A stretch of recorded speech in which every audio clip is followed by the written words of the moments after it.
IND മുന്നണിയുടെ അധപ്പതനം, തകർച്ച, IND മുന്നണി നാമാവശേഷമായിക്കൊണ്ടിരിക്കുകയാണ് നമ്മുടെ രാജ്യത്ത്. സർവ പ്രതീക്ഷയും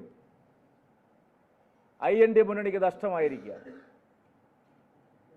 ബീഹാറിൽ പ്രധാനമന്ത്രി സ്ഥാനാർത്ഥിയായി വരെ പരിഗണിക്കപ്പെട്ട നിതീഷ് കുമാർ, കൺവീനർ IND മുന്നണിയുടെ, IND കോൺഗ്രസിന് വിട്ട് BJP പാളയത്തിലേക്ക് വരികയാണ്.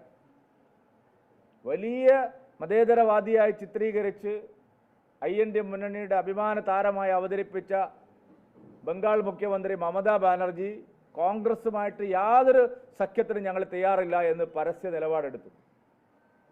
ഉത്തർപ്രദേശിലെ മതേതര മിശിഹ എന്ന് പറയുന്ന മുലായം സിംഗ് യാദവിൻ്റെ പാർട്ടി കോൺഗ്രസിനെ ഒരു തരത്തിലും അടുപ്പിക്കാൻ തയ്യാറല്ല എന്നുള്ള നിലപാട് സ്വീകരിച്ചു.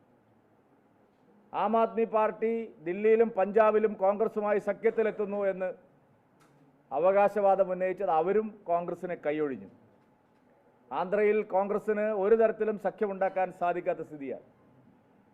കോൺഗ്രസിനൊരു 30 സീറ്റ് പോലും തികയ്ക്കാൻ കഴിയാത്ത ഒരു രാഷ്ട്രീയ സാഹചര്യത്തിലേക്കാണ് തെരഞ്ഞെടുപ്പ് അടുക്കുമ്പോൾ നമ്മുടെ രാജ്യം പോയിക്കൊണ്ടിരിക്കുന്നത്.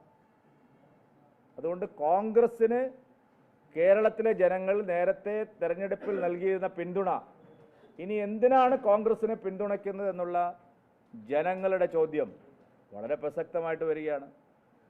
IND മുന്നണിയിലെ പ്രധാനപ്പെട്ട കക്ഷികളിൽ ഒന്നായിട്ടുള്ള CPMൻ്റെ പ്രസക്തി ഈ ലോക്സഭാ തെരഞ്ഞെടുപ്പിൽ എന്താണ്?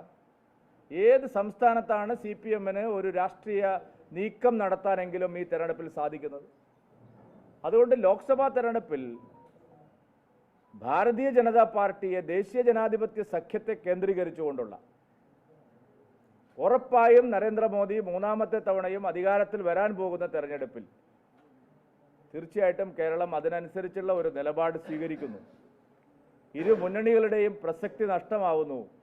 മോദിക്കും NDAക്കും അനുകൂലമായി കേരളം ചിന്തിക്കുന്നു എന്നുള്ള ഒരു നിലയിലാണിപ്പോൾ നമ്മുടെ സംസ്ഥാനം മുമ്പോട്ട് പോകുന്നത്. അതുകൊണ്ടാണ് നിരന്തരമായിട്ടുള്ള ആക്രമണങ്ങൾ മോദിക്കും കേന്ദ്ര സർക്കാരിനുമെതിരായി കേരളത്തിൽ ഇരു മുന്നണികളും ഇപ്പോൾ നടത്തിക്കൊണ്ടിരിക്കുന്നത്. അതിൻ്റെ ഏറ്റവും പ്രധാനപ്പെട്ട ഉദാഹരണമാണ് കേന്ദ്രവിരുദ്ധ സമരവുമായി ദില്ലിയിൽ ഇടതുപക്ഷം നടത്താൻ പോകുന്ന സമ്മേളനമോ സമരമോ. എന്തായാലും കേരളത്തിൻ്റെ എല്ലാ പ്രതിസന്ധിക്കും കാരണം മോദിയാണ്, BJP ആണ് എന്നുള്ള ഒരു ധാരണ സൃഷ്ടിക്കാനുള്ള ഒരു പാഴ്വേലയാണ് ഇവിടെ നടക്കുന്നത്. കേരളം കടക്കണിയിലായതിന് നരേന്ദ്രമോദി ഉത്തരവാദിയല്ല. കേരളത്തിൽ തൊഴിലില്ലായ്മ പെരുകുന്നതിന് നരേന്ദ്രമോദി ഉത്തരവാദിയല്ല. കേരളത്തിൽ വ്യവസായം തകരുന്നതിന് നരേന്ദ്രമോദി ഉത്തരവാദിയല്ല. കേരളത്തിൽ കൃഷിക്കാർ ആത്മഹത്യ ചെയ്യുന്നതിന് നരേന്ദ്രമോദി ഉത്തരവാദിയല്ല. കേരളത്തിൽ പെൻഷൻകാർ ആത്മഹത്യ ചെയ്യുന്നതിന് നരേന്ദ്രമോദി ഉത്തരവാദിയല്ല. കേരളത്തിലെ സർവകലാശാലകളിൽ നിന്ന് വിദ്യാർത്ഥികൾ കൊഴിഞ്ഞു പോകുന്നതിന് നരേന്ദ്രമോദി ഉത്തരവാദിയല്ല.